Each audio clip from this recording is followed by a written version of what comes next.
Well, Australia's once thriving live music industry is fighting for survival as independent operators are squeezed out of the market.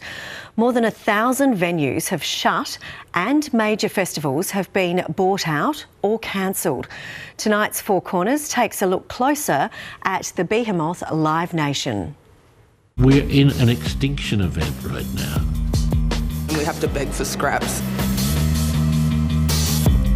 While Australia's music festivals and small venues are fighting for survival, a multinational company, Live Nation's, crashed the scene, sucking up profits and taking over the industry. They use, and I would say misuse, their market power. Well, Four Corners reporter Avani Dias joins us now from Sydney. Good morning, Avani. Tickets for the comeback tour for Oasis come out today, I understand. What do we know about the company putting on that concert, Live Nation? Steph, it is such a big day for fans of the British band Oasis, right? These tickets have been hugely anticipated for 15 years. And when I started looking into Live Nation, it's the largest live music company in the world. I started finding out some really interesting things. It owns the ticketing giant Ticketmaster, and it's currently facing legal action from the US government for monopolising the live music industry. So when we started looking at its influence here in Australia, we found out that it is rapidly buying up Australian live music businesses. Here it's owning ticketing companies, a major booking agency that represents massive Australian artists, people like Bernard Fanning and G-Flip. It owns festivals like Splendour in the Grass. It owns and operates venues. The list goes on. There are two other big live music businesses in Australia, but Live Nation is the only one to have a financial stake in every part of the live music industry. And what you will see tonight on our Four Corners is something really rare. Artists and industry insiders speaking out against this company. Many told us, dozens and dozens told us in our research, that there was fear of repercussions on their careers because Live Nation has such a hold on the industry here, so many were too scared to talk out.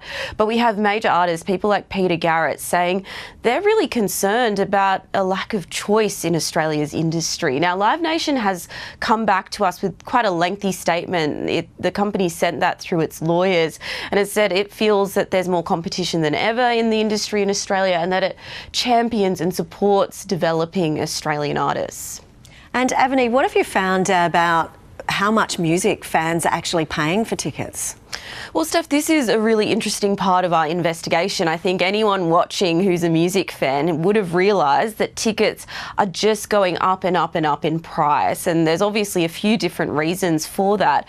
But what we have found through our investigation, we've seen documents from Live Nation and Ticketmaster gigs that show that fans are being charged a series of hidden fees within the price of a ticket. Now, everyone knows that once you go through the booking process, at the end there's often a transaction or booking fee.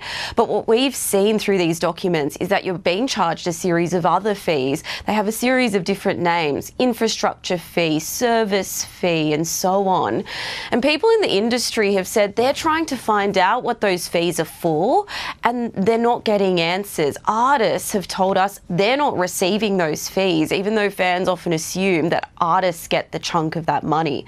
Now, Live Nation has come back and said that those fees go to things like services, tech development, and that venues and artists actually decide those fees. But there is a lot of concern among the industry about the rising cost of ticket prices, and this concern that Australia's once thriving grassroots industry is now becoming something that only rich people can afford, and that has become quite a luxury item. So tonight on this story, you will see something really rare, and you'll learn a lot about this company that has really taken power within the Australian industry, according to a lot of industry insiders. Avani Dias, thanks very much for that, and it's really going to be quite interesting to see Four Corners tonight, just lifting the lid on the music industry and the big players behind it. That's of course on ABC TV at 8:30, and you can watch that anytime on iView.